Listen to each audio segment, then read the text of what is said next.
Hi, and welcome to another video from the CTAG Clinic. My name is Dr. Mike Lloyd, I'm the Clinic Director. In the video today, we're going to be looking at what might be called as like an invisible influence of alters within OSDD or DID. That's other specified dissociative disorder or dissociative identity disorder, two of the most serious disorders known within the sort of the condition spectrum of dissociation. And when we talk about alters, there's various different names that could be used for those parts, others introducts, whatever they might be. And what we're looking at in this video is a question that was raised by a subscriber, that how would you really know if what you're doing was actually what you wanted to do or what was being influenced by one of these alters within either an OSDD or a DID type system. But there was no way of being able to tell which one was and which one wasn't, whether that was part of the behavior of yourself or part of the behavior of alters within the system. And this could happen largely because you might see a behavior. There might be something happening as a sort of a series of things, a habitual response. And it could be questioned as to whether this is your behavior or coming from an internal influence, but there's no response. Now, that ideally should just be left with some curiosity, and that's we'll come on to a little bit later in the video. But what if there's just no way of knowing, or what if that behavior is something that's taken place over many, many years, and it just seems to be an everyday behavior, even though it might be strange or uncomfortable or causes some disruption in everyday functioning. Now in the video I'll be using an example which ideally is not a traumatic example, is just something that I've sort of made up as an example, as a potential that comes from a place of trauma but isn't really fully, hopefully doesn't require any sort of trigger warnings or anything like that. And what we're trying to ascertain really is when could a behavior genuinely be your behavior or behavior of the others, what might be done about it, and how to really get to know and what the process is by being able to actually try and do something about it, and some of the difficulties that a person might get into by not knowing the answer to this question. One of the reasons why this is such an important thing is it can lead to such negative sort of self description really. So let's say a behavior is taking place, whatever it might be, that seems odd or strange, that is uncomfortable or problematic in a way.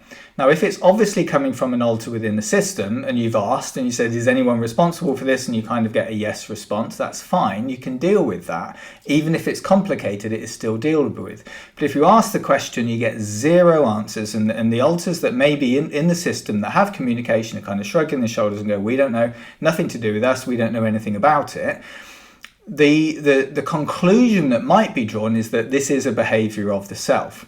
Now that can be really difficult if the person, the host or whatever we might be thinking of, sort of the main sort of like functioning part within the system, if they end up saying stuff like, well, that's just me, I'm just stupid, or I'm careless, or I'm just useless, or I'm pathetic, or I'm weak, that can become internalized as a sense of identity and a way of describing the self that might be fundamentally wrong.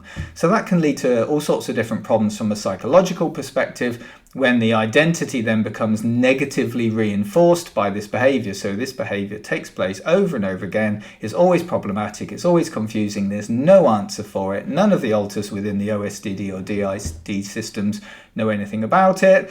So therefore it just must be me, and therefore I'm rubbish. And that's an easy conclusion to draw, but if it's wrong, and it's likely to be wrong, it's a big problem for that person, because then that is just a negatively reinforcing sense of self.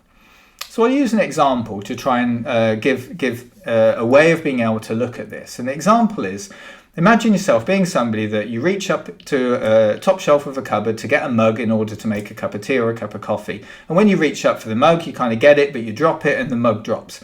Now, if that happened to me just once, and it has happened to me in the past, you just go, oh, that's just a pain. I really like that mug.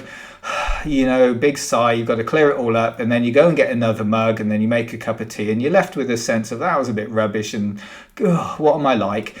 But, you get your cup of tea or coffee and you move on, and you ultimately replace the mug and you forget all about it. But if that happens a lot, so let's say on a weekly basis or monthly basis, you reach up to the cupboard, you open the door of the cupboard, you reach in to get the mug, and on the way, something about this process, the mug drops to the floor, and it takes place over and over again, and it almost becomes predictable, and it's a worrying thing.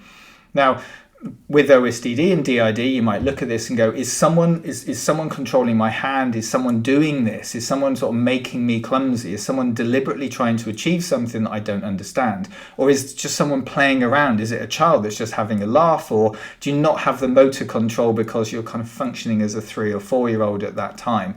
If you get yes answers to those things, that's solvable. If you get no answers and there's no idea whatsoever, the conclusion that can be drawn is you're super clumsy. You might have something like I've got dyspraxia. I'm just useless. I'm pathetic. I keep breaking things. I'm just such an idiot. Lots of negative self-reinforcement can take place. And this could go on for like years. This could be behavior that just goes on and on and on. There's no reason for it. There's no answer for it. And yet it keeps happening over and over again. Now, if you were in therapy, I'd encourage you to bring that to therapy and say, why does this keep happening? Because through trauma exploration, this might be nothing to do with the stabilization phase, but in trauma exploration phase, looking at the nature of childhood, looking at the nature of the interactions between the child and the parents, let's imagine that one of the things that happen through having abusive or neglectful parents is that as a child you were made to look after the parents. You had to feed them, you had to make drinks for them. That was part of the thing that you had to do as a child. It was like a made and enforced chore that had to be done. You hated it because your parents didn't give you any love or any fun or enjoyment. They were neglectful or horrible, and yet they made you make them drinks and food, and you really didn't want to do it. And then the mug broke on the way down, and they said you're an idiot, and they said you were useless, and they pushed you aside. They made the drinks, and then you stopped having to make the drinks again because they didn't want their mugs to get broken. You got punished for that. So let's imagine that gets internalized in a very deep way as part of trauma. So it might actually become internalized in an altered type perspective, but it could be a deep-rooted trauma that is playing itself out in later life, which is every time I go to make myself a drink, I remember I'm being an idiot, I remember I'm being clumsy, I don't really want to make the drink because this is a risk, it's a threat, it's potentially going to get me into trouble. And let's say there's an influence to break the mug because that stops you wanting to make drinks, because ultimately you might go, if every time I try and make a cup of tea or coffee, I end up breaking the mug, I'm going to stop making drinks for myself, and therefore the problem is resolved in an avoidant way. So the trauma, which could be many, many years in the past of having to look after the parents, having to make these drinks for them, could be being played out through a very deep-rooted part of the internal system, which might be a part, or it might just be a way that the trauma is playing itself out in later life as an unprocessed, unresolved traumatic experience, and it's literally working through, manifested by the breaking of mugs and cups in the kitchen. So if we take a step back from the behavior and instead of labeling it as being stupid or clumsy or dyspraxic or whatever it might be, we think, what could be underpinning this? Why would it be happening here and not other places? If you were clumsy, if I was really useless and pathetic, why is this not happening in lots of different arenas? Why is it just playing itself out in this specific? So the goal is to be curious about the behavior, to look at whether it's context dependent or whether it's generalized. If it's generalized all over the place, yes, you might just be a clumsy person.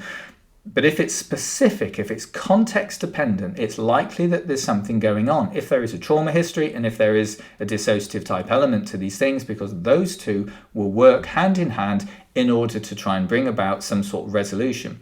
And actually by breaking the mugs, by stopping and pay attention to it, it allows the trauma to be understood, and that is one step closer to the trauma being processed. So we could argue that actually the breaking of the mugs and cups is a necessary communication from the trauma to be heard and to be seen. If you weren't breaking the mugs, you might never approach that trauma and it might always sit there and be unresolved. So the breaking of the mugs allows the curiosity, it allows the approach towards the possibility of there being a traumatic element, which ultimately should work towards the processing and resolution of that trauma.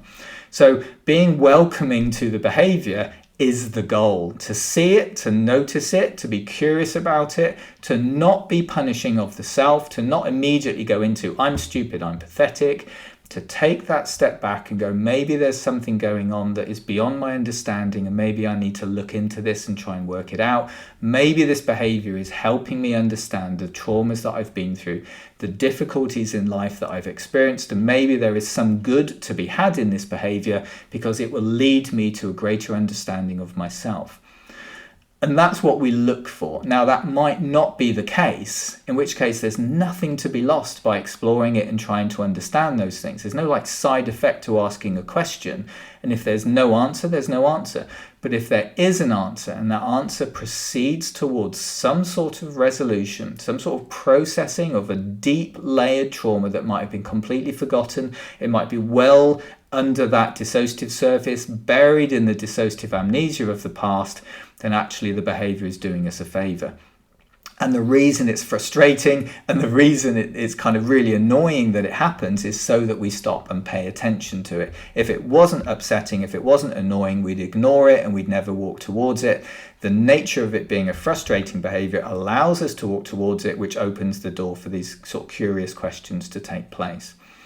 So that's kind of the way that I would frame this to conclude, is to look at the behavior, trying to understand the context of it, trying to make sense, trying to see if it's generalized, trying to see if it's specific, to see whether there's a frustration to it, to see whether there's any links or similarities. And if we have no help within the OSDD or DID system, then we know that it's either very, very deeply buried kind of alter that's kind of well below the surface, or it's just purely related or held within the sort of the traumatic framework of past experience.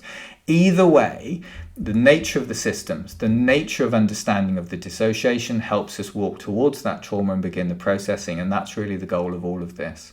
So I hope this has been a helpful video. I hope it's answered the question for the person who was asking about it to me, and I really hope that this has just been an insight into how just one behavior can really be used and understood in a much deeper sort of level. So really interested, as always, in the comments that people might have, and do all the usual things with the videos, and like, subscribe, share as and when you see fit, and please ask any questions that you have about this in the comments after the video. So in between now and the next video that we make, please do take great care.